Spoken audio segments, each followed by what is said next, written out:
a little bit of an intro in terms of Silvia Foti. First of all, Yom HaShoah is a day that was decided by the government of Israel to commemorate. It's really the full name is Yemei Zikaron, Yom Zikaron, the Day of Remembrance for the Shoah and the Gvura. The Shoah refers, of course, to the Holocaust, and the Gvura refers to the heroic efforts that the Jewish people, my parents, grandparents, and the like, put up to fight the Nazis. And some of those efforts were physical efforts, resistance fighters.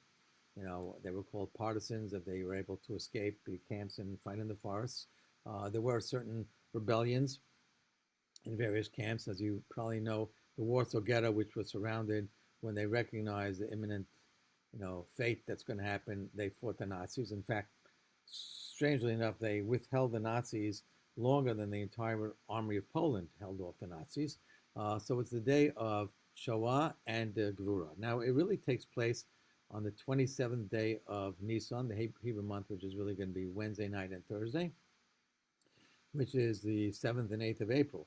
But we're holding our little assembly today. I'll speak to you guys also on Thursday, because Sylvie Foti's booked up for the next couple of days. So that's number one.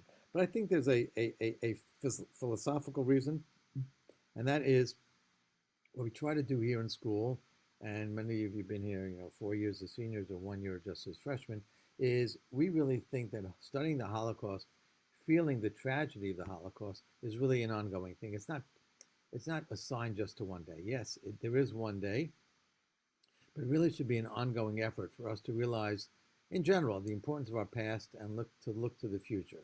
So we're really incomplete if we don't recognize the past sacrifices, the past challenges that we faced as a people, and obviously as a Jewish people, but also as members of society, and and have a bright outlook towards the future. So a brief word about Lithuania. Pre-World War II, there were about, I think, 2.3 million people living in Lithuania, of which the Jews comprised 220,000, about 10%, may have been 7, 8, 9%, but they were a very, very significant part of the country. In terms of scholarship, you probably have studied already the Vilna Gaon, Rabbi Elijah Vilna, who was one of the great scholars who lived in Vilna in the 1700s. And Jerusalem, and Vilna, which is now Vilnius, which is the capital of Lithuania, is called the Jerusalem of the Western world, which meant to say that obviously Israel and Jerusalem was the center of Jewish life, but in all of Poland and all of Lithuania and Latvia, Estonia, certainly Germany, France, there was one place that was kind of the center, and that was Lithuania. Now, of the 220,000 Jews, and again, there's no exact number, some say 210, some say about 200, 95% of the Jewish population was annihilated, was murdered. It was the highest kill rate. My parents came from Poland, 3 million Jews, 2.7 million were murdered, but 300,000 people made it. So 90% of the people were killed there. Lithuania has the horrible distinction of 95% of the people being murdered. Now, who murdered them? Guess what? In most cases, it was Lithuanians. That's the horrible part, meaning neighbors killing neighbors. Yes, they were of the Jewish faith, but imagine in your own locality, the neighbors were lined up to kill you, to shoot you, to abuse you in the most horrific ways.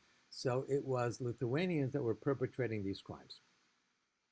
And I don't want to get too gory. Maybe on Thursday we'll talk a little bit more about it. But if you read about how they murdered the people, and it's blood curdling. There's a place called the Ninth Fort in Kovno, or Kaunas, which is now called, and they locked the people in, hundreds of people locked in within the walls. And hi, I'm running something. I'll call you back at 5, or call me back. Okay, bye. And they bludgeoned people to death, or in some cases they forced them, with hoses, to ingest water until they just explode. I mean, horrible, horrible ways of killing them. So Silvia Foti is with us today. I could tell you that she's going to talk about her grandfather was a Nazi collaborator who participated in the murder of many Jewish people in Telzai and other places. You've heard of Telz, the Jewish community of Telz. Um, and I want to tell Ms. Foti that it's really extremely courageous of everything you're doing. She's a very courageous individual. And despite the difficulties of exposing one's grandfather's horrible deeds, which is not an easy thing, everyone reveres their grandfather, okay? And despite the challenges she faced and still faces undoubtedly from the Lithuanian government, by telling the truth about one of their national heroes. We'll talk about what a national hero he is there. And despite the tremendous family pressure and pressure perhaps from the large Lithuanian community in Chicago, from both family and community around her, she's here to tell the truth about who, General Storm was, which is the label they gave her grandfather, Jonas Noriega, who he was, and what he's all about. So I really appreciate Silvia for you joining us today. Okay, you don't hear the applause, but thank you.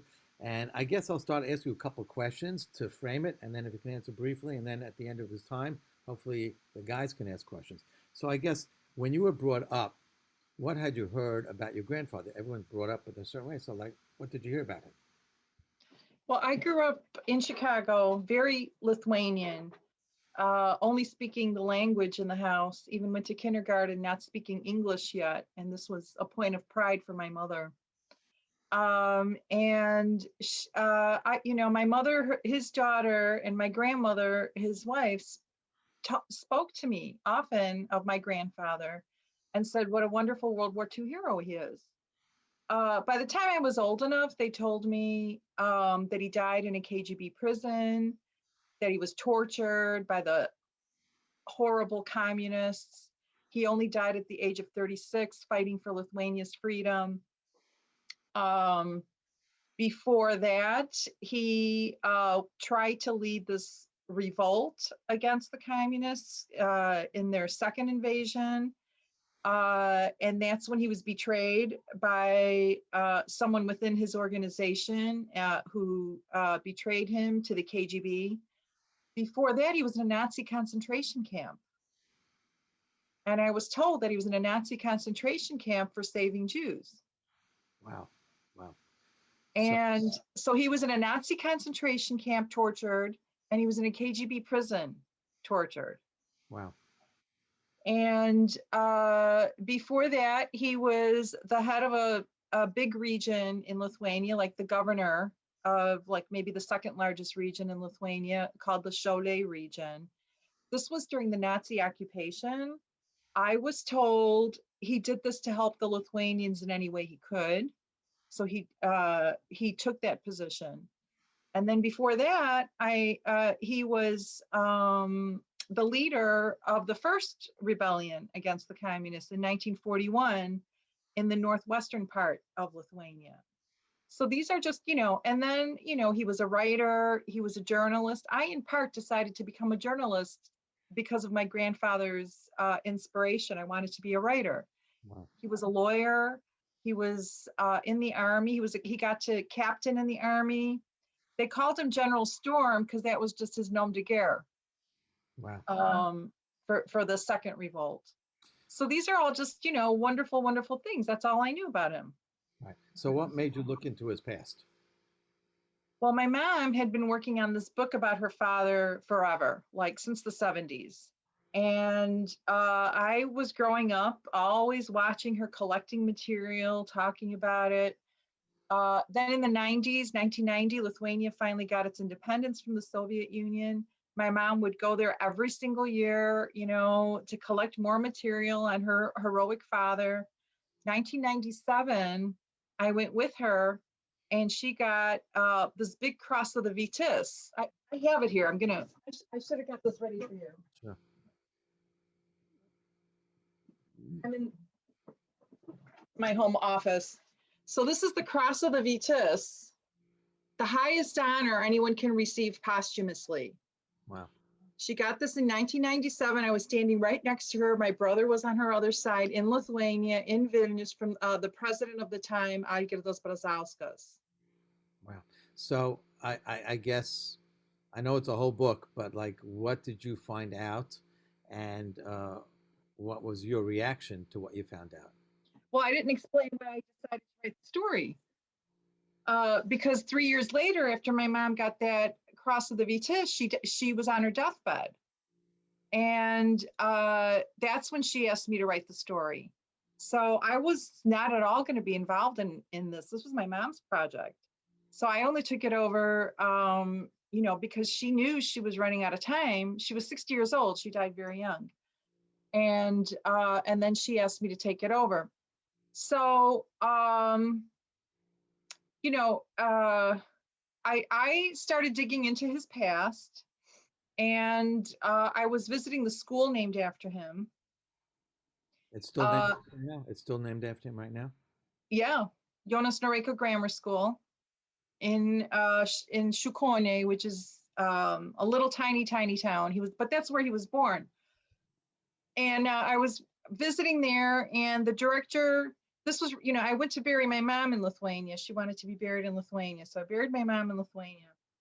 And then the school director heard that I was there, and he asked me to come and visit the school, and to talk to the kids. And when I got there, he said, "Oh, thank you for writing this book about your grandfather. You're such a good daughter for taking over this project for your mother." And I said, "Thank you." And then I said, as long as I'm here, why don't you tell me why you named the school after my grandfather? And he says, "Well, before we had this horrible Russian name, and we wanted to get rid of that and give it a good patriotic Lithuanian name.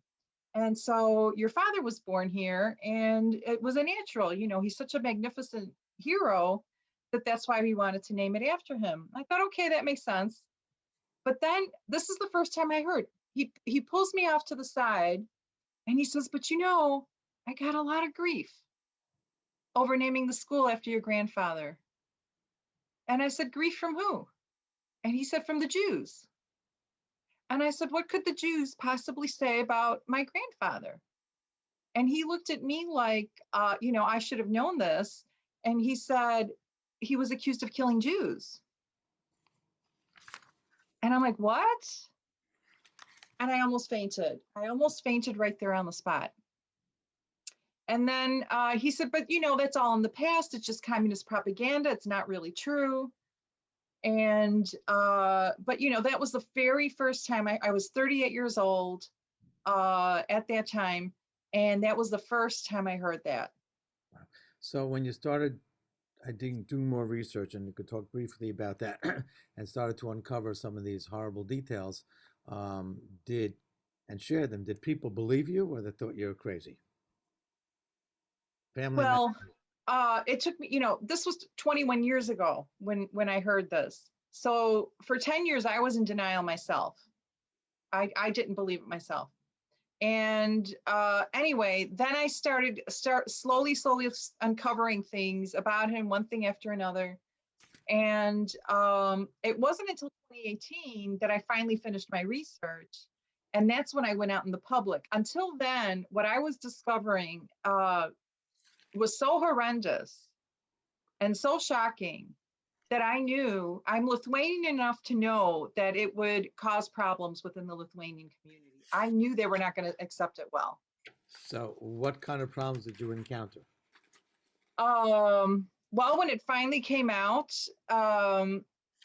you know, just a lot of name calling, hate mail.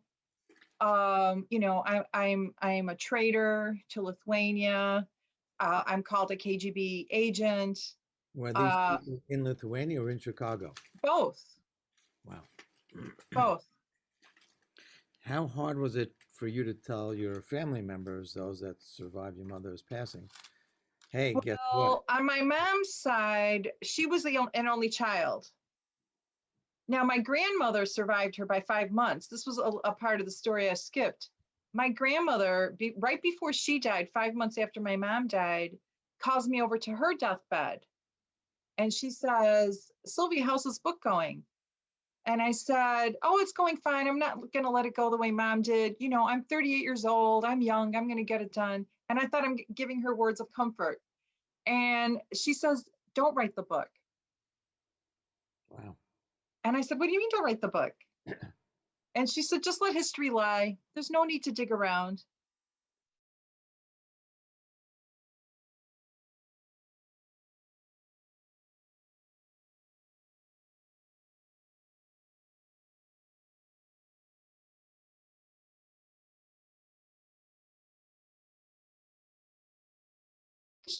Wow. And I left. And then when I came back, she was in a coma and had died shortly after that. So had you known at that time what the truth was? You didn't know. I didn't go to Lithuania yet. So it just I, makes sense retroactively to figure out what she was saying. right. Wow. It was only later I thought, wow, she knew. Wow. Wow. And I guess she thought I would find out. Yeah. And I guess she knew me well enough to know that I wasn't going to let it go.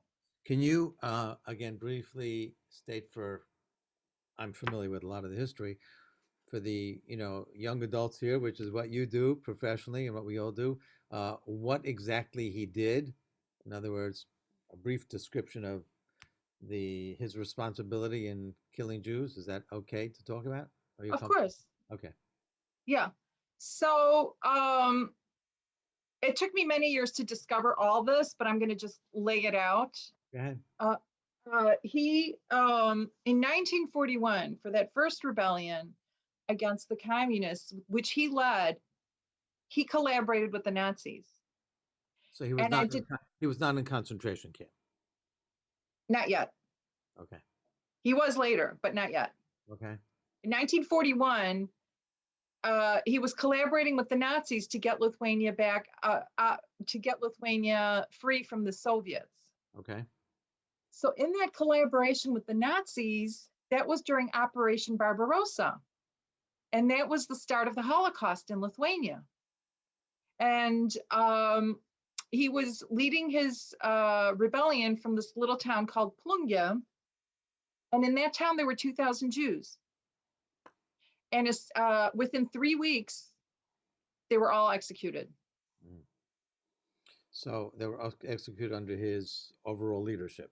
Yes, he was the commandant. And there was a witness who said that it was his orders to kill all the Jews. And how did they kill the Jews? There were no gas chambers at that time. No, they put them in a synagogue, and that was their ghetto, and they were treated very brutally. There, no food, no water, no nothing.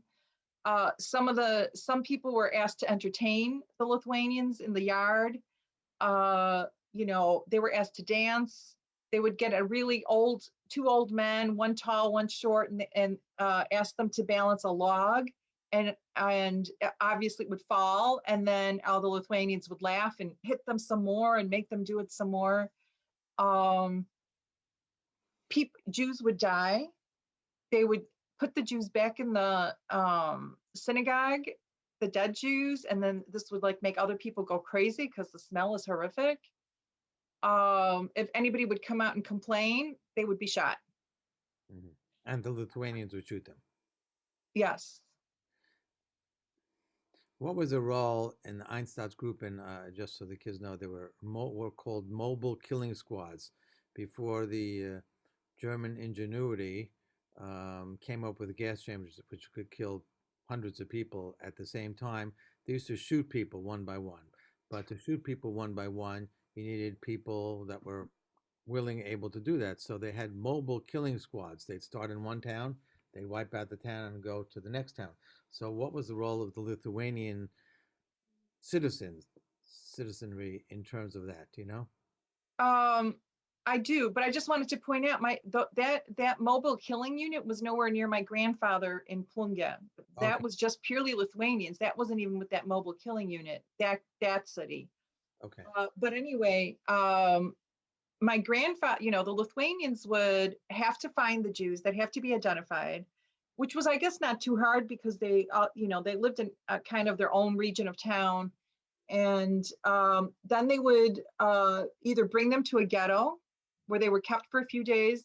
Then they were marched into the woods, and they were told to march them far enough away where nobody could hear their screams in the towns. So they marched them far enough away to where people wouldn't really understand what's going on in the town, asked them to dig the pit themselves, stand in front of it, take off their clothing, and face the pit, and then they would be shot one by one. And where your grandfather carried out his crimes, was it just that one town, or was it others? Because I had read in Tells as well, Telsai. Um, Yeah, they would actually dig up dead bodies, and they'd have to lick the bodies. So maybe just talk about that a little bit. yeah. I don't know if he gave that order, only that he was in charge of Talshe at that time. And I had heard that story, but I never connected it to my grandfather until I started writing my story and figuring out that he was there and he was in charge and he could have given this order. But basically, there was this there were 76 Lithuanians who were killed by the communists in this revolt against the communists. And after they were buried, somebody in Telche, and it could be my grandfather, asked the Jews to dig up these Lithuanian bodies, take them out, clean them, lick their bodies, and then rebury them somewhere else. Mm-hmm. And then that's now a nice, beautiful chapel for these 76 Lithuanians. Right. Okay. I know I'm getting a little bit off topic, but I know you found a lot of documentation, um, whether it was orders that he signed and stuff that was stealing property, abusing young boys and girls, whatever, young girls, um, and with his signature on them. So, how hard was it? What did you find, and how hard was it to find them? Where did you find them? Are these documents still out there? They were in an archive or what? Yeah, the first document that I found that really, really, really changed my mind was he wrote this brochure called "Raise Your Head, Lithuanian," and it's like the Mein Kampf of Lithuania, which Hitler had written originally in 1926. My grandfather wrote this in 1933, and it calls for boycotting anything made by Jews in Lithuania, Wow. calling Jews foreigners, saying Lithuania is for Lithuanians. So this is 32 pages of just really very strong anti-Semitism. He didn't call for killing them, but everything short of that. Certainly isolation, certainly bullying, certainly, economic hardship. So lots of that is in here. So then the other thing I found was this was in my mother's archives, and I only found it many years in because these three shelves were things I had to go through in my mother's archives. And so this is called Massive Slaughter in Lithuania. And it's just some of the Holocaust documents that were signed in Lithuania. One of them was signed by my grandfather. And this is the one where I really decided to change my whole focus on the Nazi occupation of what how far and how deep my grandfather was involved. And this is the document, and it's his worst one. He as governor of Cholet, he signed about 1,000 documents, all kinds of administrative things, but about 70 had to do with the Holocaust. And of those 70, this one is the worst one. What does it say? So this one was written August 22nd, 1941, calling for the rounding up of all Jews and half-Jews in this region of Cholet, and to be brought to Żagaje, where he's asking the mayor of Żagaje to create a new ghetto just to hold these Jews. And they all have to be there within 1 week. So imagine rounding up, 1/8 of the country, Jews and half-Jews, wow, getting them all in 1 week to this other location in northern Lithuania. They were all murdered on Yom Kippur, like within 6 weeks. Wow. Early October. Wow. Over 2,000. You mentioned, wow. You mentioned he's a hero in Lithuania. So, how do they, I guess, celebrate his legacy right now in Lithuania? You mentioned they named a school after him. Is it libraries? Is it streets? What is it? Is there anything they do to talk about Jonas Noriega, the great man? Well, no, it's not like a Jonas Norika holiday, but they still, the Genocide Center, which is kind of like the big arbiter of history in Lithuania, has defended him and given him their like imprimatur, their seal of approval that he is indeed a hero. So, and then his case has been brought to court by a man in California, Lithuanian Jew, who has lost about 100 relatives in the Holocaust because of my grandfather. And this case had like 20 legal actions in the last 6 years, and every single one has been lost in Lithuania. That's Mr. Grant Gochin, I assume. Yes. Gotcha. About 18 months ago, not all the kids were here in school at the time. The freshmen were not, maybe the sophomores were not. Our school held a rally outside the Lithuanian consulate in New York, um, which, when I spoke to Mr. Gochin, he said it shook the ground. So, can you comment on that and what the impact it had? And I asked for specific reasons because I want to see what works in terms of, impacting on Lithuania. So, what happened? What was the feedback you got from that rally? In terms of how effective it was and what impact it had. I think it had a great impact in Lithuania. It just really made them realize that what they're doing in Lithuania is being noticed. And I think Grant is right. I think it did shake the ground, and it really did shake them up and made them, worry. Are they really get, are they going to continue to get away with this? How could these young boys all the way far away in New York have heard about this? We thought it was a big secret. Okay. So I think it made a big difference. What was it covered by the media there? Because we sent it out to the Lithuanian LRTV and to the Russian media as well. Do you know if it was covered there and to what extent they picked it up? It was covered, but they tend to not cover a lot, things that are negative like this. It was covered a little bit, but their modus operandi is not to cover things like this because they don't. This does not work into their narrative. Right, but it was picked up by Russian TV. Is Russian TV seen in Lithuania? Because the It Russians is.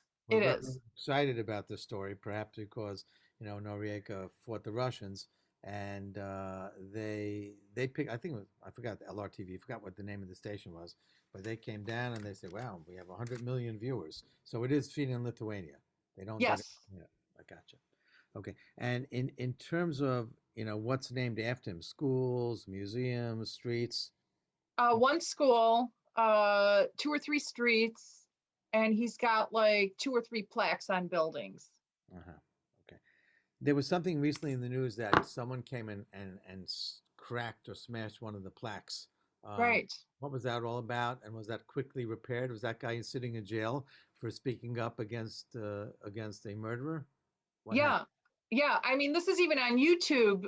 You can find it. But, that plaque was put up in the year 2000 when I went to bury my mom. The government officials had kind of coordinated unveiling that plaque with my visit there. They unveiled it in 2000. 2015, Grant and others started a petition to remove that plaque. Sent the petition to the Vilnius mayor because it's in a building, this big library, which is like super prominent, and he has like three cross streets. So the plaque is on that building, and so the petition was to the library, this Wroblewski library, and the Vilnius mayor, and basically saying, how can you allow a Holocaust perpetrator, have this heroic status and have this plaque on your building? So what the mayor did and what that Wroblewski library did is they sent that petition to the Genocide Center. I didn't hear. What did they do? They sent the petition to the Genocide Center, the Lithuanian Genocide Center, which is like the arbiter of history. And they So said, after great deliberation, they said, basically, it's a 6-page document, but in essence, they said he had nothing to do with mass destruction in Jews, but somehow he was involved in the isolation of Jews. I see. So it was So, like this doublespeak memorandum. right, gotcha. So then after that, um, in 2019, then my story started becoming public in 2018. 2019, this is when Stanislavas Tomas came with the sledgehammer and hit the plaque 14 times, smashing it to pieces. Right.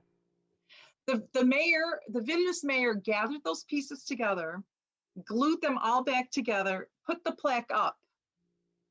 The The mayor plaque goes, is back, went back up. wow.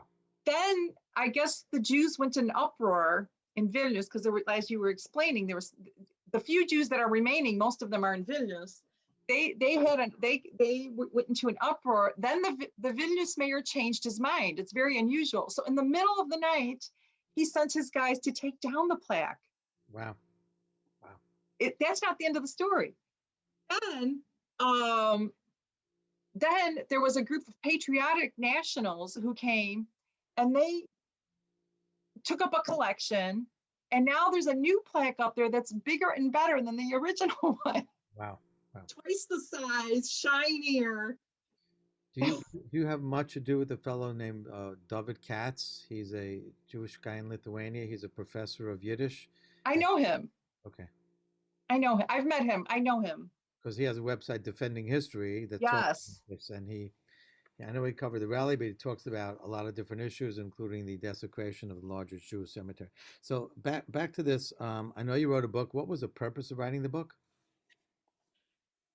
The purpose today, for me, of this book, it's called The Nazi's Granddaughter. Okay. And it just came out, 3 weeks ago. So the purpose of the book is to smash the narrative of Lithuania that Lithuanians didn't have anything to do with the Holocaust, because unfortunately they had a much bigger role than they're willing to admit. Right. So, what would you like to see happen, I guess, as a result of this book and other pressure, which I want to talk about in a few minutes, what we could do in Lithuania? What would you like to see happen? I would like to see the honors for my grandfather removed, um, the school renamed, streets renamed. But really, that's kind of just a surface thing. I would really like, new Holocaust education programs to be brought through the schools. I would like new Holocaust in the universities, because the problem is the historians themselves, at the highest level, don't even admit to this. So once they admit to it, I think it'll go back down to the rest of the population. But I think that and it's not just my grandfather. He's just one of many who were involved in this sort of story. And he's one of many who's considered a hero, and yet he was a Holocaust perpetrator. Right. I'm going to ask, I guess, a difficult question you don't have to answer. It just occurred to me, like, as a granddaughter of a really bad guy, a murderer, like, how do you feel personally? Is there any sense of guilt or any sense of shame? Like, you know, you don't have to answer, but if you wanted to touch on that. No, it's fine. I even talk about it. My book's very personal in that way. It's a memoir, so it really, like, memoirs promise like all these deep feelings sort of things, and I really had to dig in there and figure out all this stuff. But I really did go into a state of depression when it finally sunk in what was going on. I was so proud of him growing up. I even became a journalist because of him. Wow. And people tell me all the time it's not my fault. He's my grandfather. I wasn't even born. But that connection is still there. That emotion, somehow that emotional connection is still there, and I feel an enormous amount of shame, Right. embarrassment, and the only way I feel better is if this story changes, Right. and if I can play a role in changing that story. So we hope to support those efforts. Do you have any specifics of what we as a community, in particular as a school, could do to help change the story? Because I think that's the goal you have, and we certainly have that. Speaking out against evil and perpetrators and Holocaust denials and participants. So that's the goal. What steps would you kind of recommend that can be taken? Um, Well, the first step is to just learn the story and understand what really happened. Um, that's like education is number one. Number two is to somehow send a message to the Lithuanian government to say that this needs to change. You know, you can't make heroes out of Holocaust perpetrators, even though they fought very bravely against the communists. right, right. I mean, one of the things you pointed out at the last rally is the amazing thing is that he and the Lithuanian collaborators were killing Lithuanian citizens. They happen to be the Yes. so you're killing your own citizens. It's not like you really could be such a great national hero if you're killing people in your own country. So that's kind of strange, unless they Well, really view the other, view the Jewish people as foreigners, as you said. Uh, right. They made them the other. so a couple thoughts, and I defer to your opinion if they're valid or not. One would be relatively easy of having a lot of the students in a mature way or the families call up the Lithuanian embassy. Now, if they were inundated with 100 calls for the next 50 days, wow, this story is really getting out there. We are getting a lot of pushback. It's an easy thing to do, doesn't cost any money. You could do it from your home. You could send them an email. So we'll organize that. Maybe some of the students want to, after next couple of days, put together a committee and we'll start calling them, emailing them in an organized manner to let them know, no, we're not forgetting this thing. The other thing, of course, That would be is that fantastic. yeah, when time changes, of course, to hold a rally outside Lithuanian consulate, perhaps as a follow-up to these emails, getting more publicity on it, local news. I know a local reporter that probably would do something on it. She wrote an article about, I sent you about my mom in the Wall Street Journal. Oh, yeah. So I'm going to speak to her if she can, get this story out there. I'll actually send her a clip of this recording, an email of this recording, so she can get a flavor of the story. She'll hopefully contact you herself. And the other thing, of course, is to buy the book. So we bought a lot of the books, but students that want to read it, we're able to get a bulk rate, so you can buy it through the school, or perhaps your parents ordered it to find out more about the story. But I don't think this is something that we collectively should really allow to happen. This is really rewarding someone that killed people and calling him a hero, which is a total outrage. It's a crime against humanity. Right. And in fact, the next level is the local congresswoman, Kathleen Rice, that represents this district. I'm going to try to contact her and say, look, she's a Democrat. So with the Biden administration being Democratic, Lithuania gets $88 million from the United States in grant money. Well, we'll give you the money if speak out for human rights. Don't honor a murderer of people. So we're going to try that angle as well. So those are a bunch of angles that we're going to try. Wow. I bet the Wall Street Journal would like to, because that's the economic angle. Right. So we're going to try all that. Anyway, so we have a few minutes left before Ms. Foti has to pop off. Any questions? I mean, it's open the floor. Mr. Goldman, if you want to serve as the MC and, and call on guys, that's great. We have a couple questions. If there are, don't be shy. There's a great opportunity to find out, either more about what happened in Lithuania or the heroic efforts, how hard it was to speak out the truth when everyone is kind of yelling at you, screaming at you, and putting pressure on you. So, if anyone has any questions, just raise your actual hand and I'll call on you. okay, Mordecai Schmerler. okay. Yeah. Rabbi Freeman gave a speech about 2.5 years ago about the importance of stepping up when other people would not. And I remember what Rabbi Freeman said word for word, but nevertheless, it's still a very hard message of standing up when other people wouldn't. What gave you the courage to stand up to do something which most people would find incredibly impossible, but yet you seem to have done it?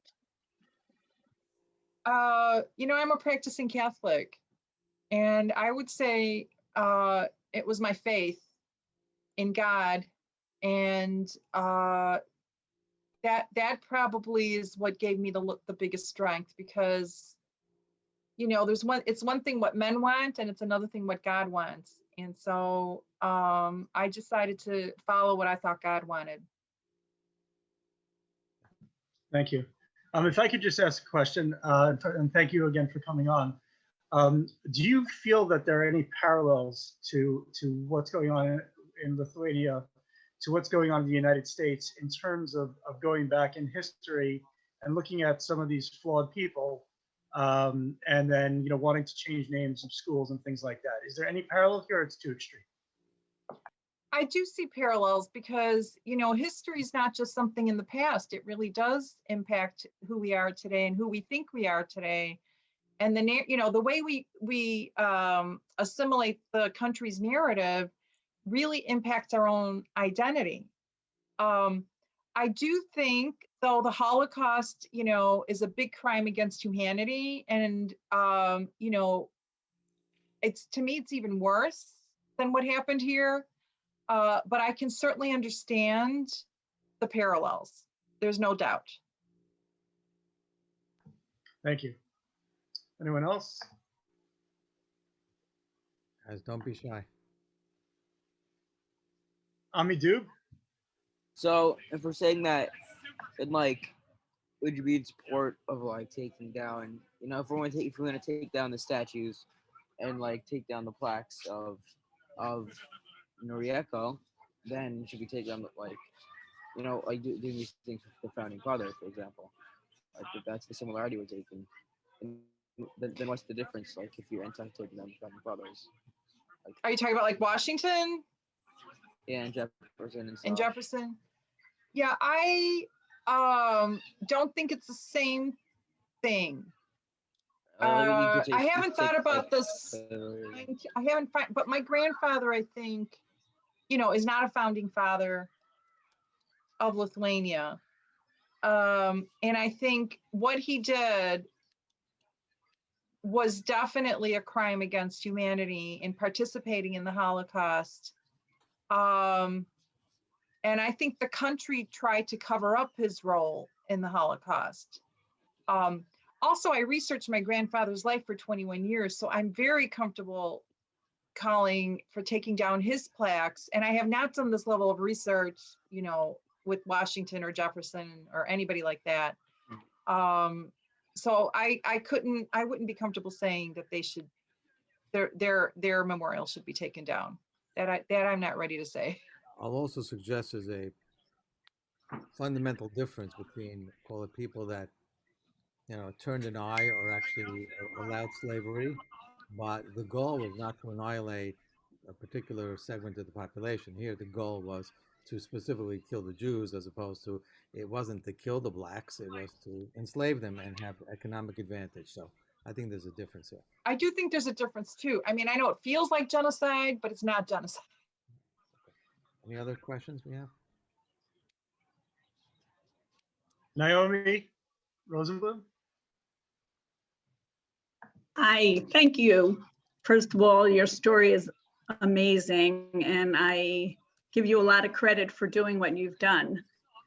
I'm just wondering, you mentioned you have a brother, and I'm just wondering, do you have a relationship with him? Is he okay with what you're doing?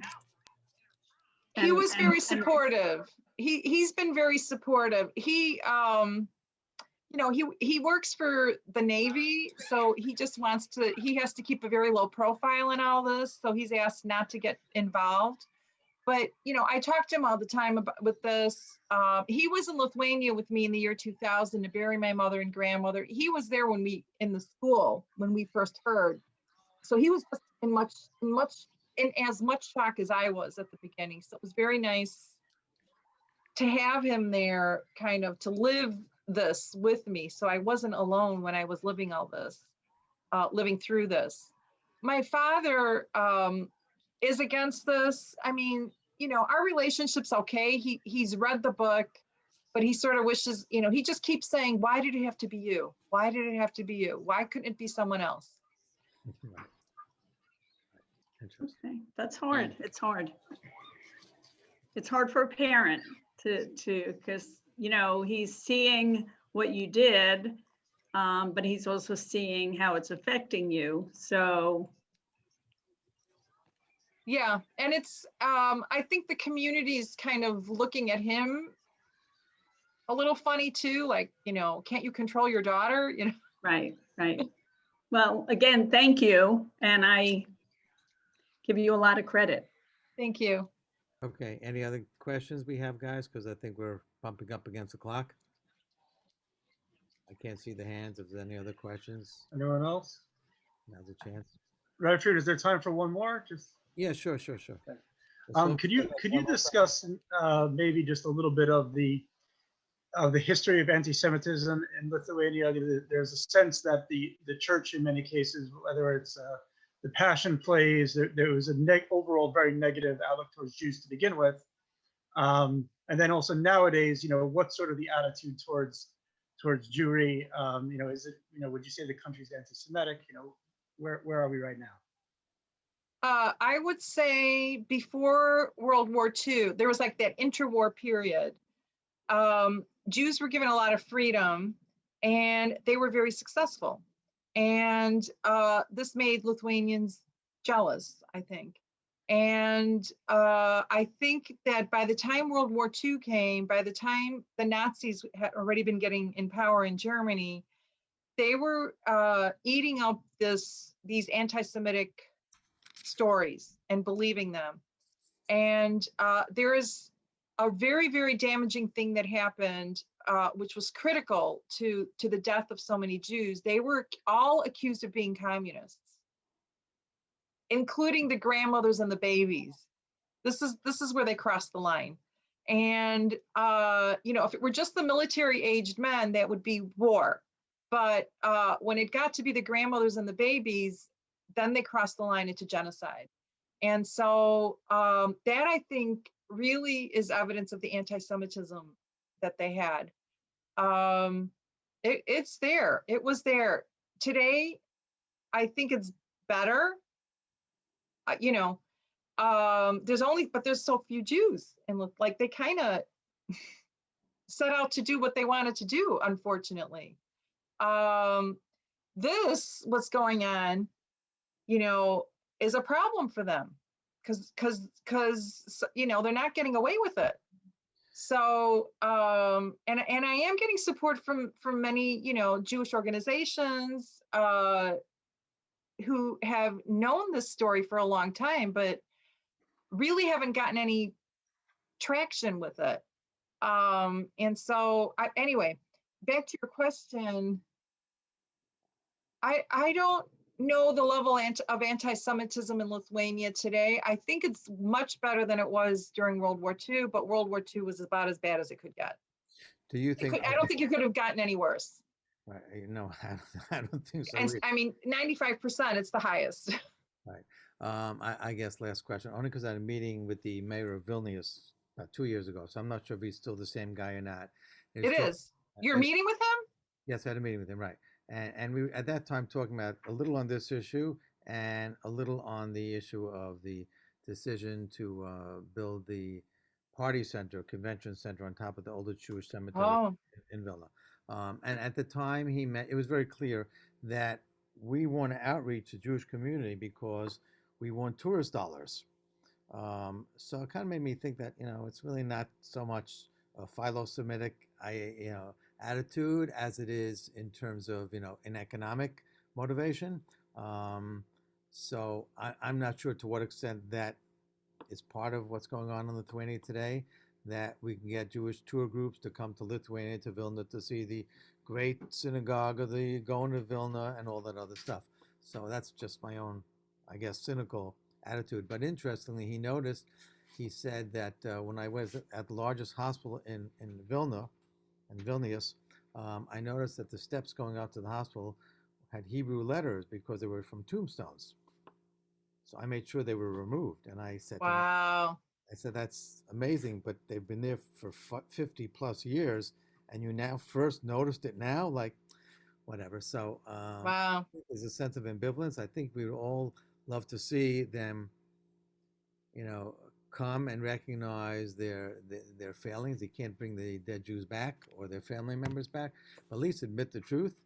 And I think your book is a big, big part of that process. And we're going to do whatever we can, as I mentioned, our Congress people, calling the embassy, perhaps having a rally when ready, and really work with you to hopefully see a change in Lithuania. And I think I express everybody's sentiment in thanking you and applauding you for all that you're doing. And it's very difficult, but it's really amazing to hear from the granddaughter of a Nazi that recognizing the horrific things that, took place, and despite the tremendous pressures, have the courage to speak out against it. So I want to thank you for coming today, for speaking.